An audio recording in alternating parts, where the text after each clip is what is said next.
నమస్తే అండి. ఈరోజు అయితే మనం పప్పుల పొడితోటి చిక్కుడుగా ఎప్పుడు చేసుకుందామండి. ఇందులో కావాల్సిన పదార్థాలు చెప్పుకుందాం మనం. పొడి గురించి ఒక గుప్పుడు వేరుశనగ గుండ అండి, కొద్దిగా ఇవి అయితే బాగా వేపుకుందామండి. చిన్న మంట మీద కలుపుకుంటా వేపుకోవాలి. ఈ ఏగేదాకా కాదు.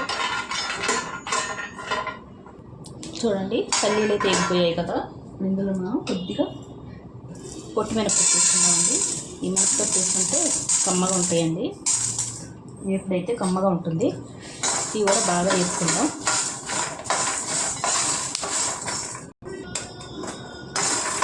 చూసారండి ఇవి కూడా ఎగిపోయాయి కదా. ఇప్పుడు మనం ఇందులోకి కొద్దిగా ఎండు కొబ్బరి వేసుకుందాం.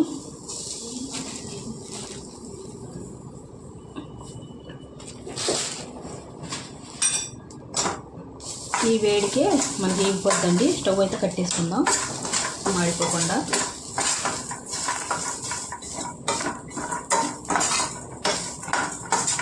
స్టవ్ మీద తింపేసుకుందాం.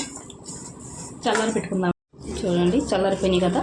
ఈ ఎల్లుల్లిపాయలండి కారం వేసుకొని పౌడర్ చేసుకుందాం. అవి చూడండి చిక్కుడుగా పొళ్ళు ఎప్పటికి బండి పెట్టుకున్నాను. నూనె వేసుకుందాం.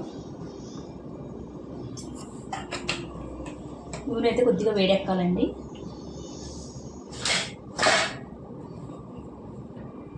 నూనె అయితే కొద్దిగా వేడెక్కిందండి.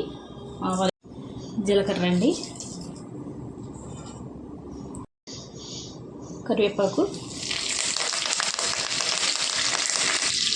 చూడండి ఇప్పుడు కదండి పసుపు ఉప్పు వేసి ఉడకబెట్టి తీసుకున్నాను. వేసుకుందాం. ఇదైతే 300 గ్రాములేనండి. వేసి బాగా వేసుకోవాలి. చూసుకొని వేసుకుందామండి. ఉప్పు అన్నది కొద్దిగా వేగిన తర్వాత చిక్కుడుకాయ లేకపోతే ఉప్పు వేసుకోవద్దు. ఆల్రెడీ మనం ఉడకబెట్టుకున్నాం కదండి. ఉప్పు వేసి దాని గురించి కొద్ది హైలోనే పెట్టుకొని మనం వేసుకుందామండి. అలా కలుపుకుంటాము. ఉడకబెట్టుకున్నాం కదండి. తొందరగానే వేగిపోతాయి చిక్కుడుకాయలు అన్నది. చూడండి మనం పొయ్యి పెద్ద మంటలో పెట్టుకొని వేసుకుంటే తొందరగా వేగిపోతాయండి. ఇవి ఉడకబెట్టుకున్నాం కాబట్టి చూసారా ఇవి చాలా మటుకు వేగిపోయాయి. కొద్దిగా వేగాలండి.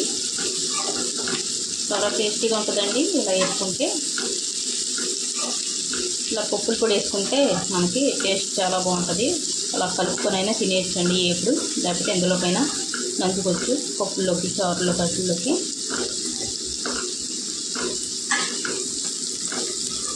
ఒకసారి మీరు ట్రై చేయండి. చాలా టేస్టీగా ఉంటుంది. ఎప్పుడు కొద్దిగా వేగిన తర్వాత చూద్దామండి. చూడండి చిక్కుడుగాయలు అయితే బాగా వేగిపోయాయి కదండి. చూసినా ఇంకా వేగితే గచ్చి పడిపోతాయండి చిక్కుడుగాయలు. ఇలా ఉన్నప్పుడే వేసుకోవాలి మనం ఇందులో పప్పుల పొడి అన్నది. కారం, వెల్లుల్లి కూడా వేస్తున్నాను కదా. వెల్లుల్లి, పప్పుల పొడి చూస్తారు కదా. ఇదిగోనండి ఇలాగే మనకు కారం ఎంత కావాలో అంత వేసుకొని మెత్తగా పొడి చేసుకోవాలండి. ఇదైతే ఇప్పుడు ఈ పొడి వేసుకుందాం మనం. మనకి ఎప్పటికి ఎంత పడుతుందో అంత వేసుకుందాం. కొద్దిగా పొడి ఎక్కువ పడుతుందండి.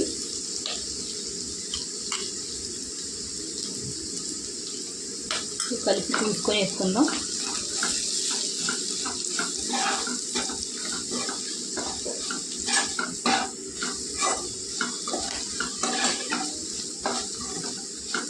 కొద్దిగా పడుతుందండి. ఇప్పుడైతే ఇప్పుడు వేసుకున్నప్పుడైతే మనం అన్నీ వేపేసుకున్నాం కదా. సిమ్లోనే పెట్టుకోవాలి లేకపోతే మాడిపోద్దండి. కారం ఎక్కువ తింటే ఇంకా ఎక్కువ వేసుకోండి. ఈ కారం అయితే నాకు సరిపోద్ది. దాని గురించి కొద్దిగా కదండి. దాని గురించి ఇప్పుడు బాగా కలిపేసుకుందాం.